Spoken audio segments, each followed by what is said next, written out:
জীবনের যে কোনো গুরুত্বপূর্ণ কাজে ফাইনালি সাকসেস হওয়ার জন্য, চূড়ান্তভাবে সফলতা অর্জন করার জন্য ডেফিনেটলি দুটি কাজ করতে হবে।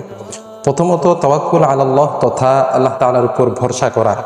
একজন মুমিন দুনিয়ার অন্যান্য উপায় উপকরণ যথাযথভাবে গ্রহণ করার পর আল্লাহর উপর ভরসা করে আস্থা রেখে তার কাছে সাহায্য চেয়ে যদি কোনো কাজ শুরু করে, সেই কাজে আল্লাহ রাব্বুল আলামিন তাকে কাঙ্ক্ষিত সফলতা ও অসীম বারাকা দান করবেন ইনশাআল্লাহ।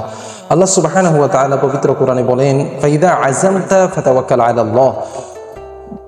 যদি তুমি ভেবে চিন্তে পরামর্শ করে কোনো কাজের ডিসিশন নিয়ে থাকো, তবে আল্লাহ তাআলার উপর ভরসা করো। আল্লাহ তাআলার উপর ভরসা করলে কি হবে?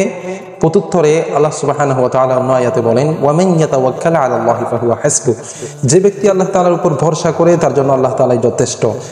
আর যার জন্য আল্লাহ তাআলা যথেষ্ট হয়ে যায়, তার নিষ্ফল হওয়ার, নাকাম হওয়ার ও কৃতকার্য হওয়ার কোনো সম্ভাবনা থাকে না। সে কখনো ব্যর্থ হতে পারে না।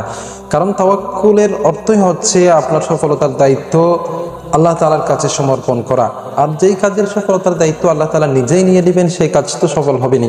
দ্বিতীয়ত, যে কোনো কাজে সফলতা অর্জন করার জন্য যে বিষয়টি করতে হবে সেটি হচ্ছে সংশ্লিষ্ট কাজ সম্পন্ন হওয়ার পর যে রেজাল্ট বা ফলাফল আসবে, সেই ফলাফলে আল্লাহ তাআলার সিদ্ধান্তে, আল্লাহ তাআলার কজায়, আল্লাহ তাআলার ফয়সালায় সন্তুষ্ট থাকতে হবে।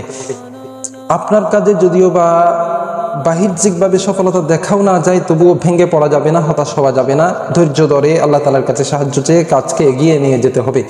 বিশ্বাস করতে হবে, আপনি যেহেতু কাজের শুরুতে আল্লাহ তাআলার উপর ভরসা করেছেন, আল্লাহ তাআলা আপনাকে নিষ্ফল করবে না, ব্যর্থ করবে না। আল্লাহ তাআলা আপনার জন্য যে এটাই করেন না কেন, সেটাতেই মঙ্গল নিহিত থাকবে, কল্যাণ নিহিত থাকবে। কারণ কোন কাজে আপনার জন্য কল্যাণ আছে, কোন কাজে আপনার জন্য অকল্যাণ, সেটা আল্লাহ সবচেয়ে ভালো জানেন, আপনি জানেন না। অতএব আসুন, আমরা প্রত্যেকেই প্রত্যেকটা কাজ শুরু করার পূর্বে আল্লাহ তাআলার উপর ভরসা করি এবং কাজ শেষে যেই ফলাফল আসবে, সেই ফলাফলে আল্লাহ তাআলার সিদ্ধান্তে স্যাটিসফাইড থাকি, আল্লাহ তাআলার সিদ্ধান্তে সন্তুষ্ট থাকি। আল্লাহ রাব্বুল আলামিন আমাদেরকে দুনিয়ার সমস্ত কাজে সফল ও সার্থক হওয়ার তৌফিক দান করুন। আসসালামু আলাইকুম ওয়া রাহমাতুল্লাহ।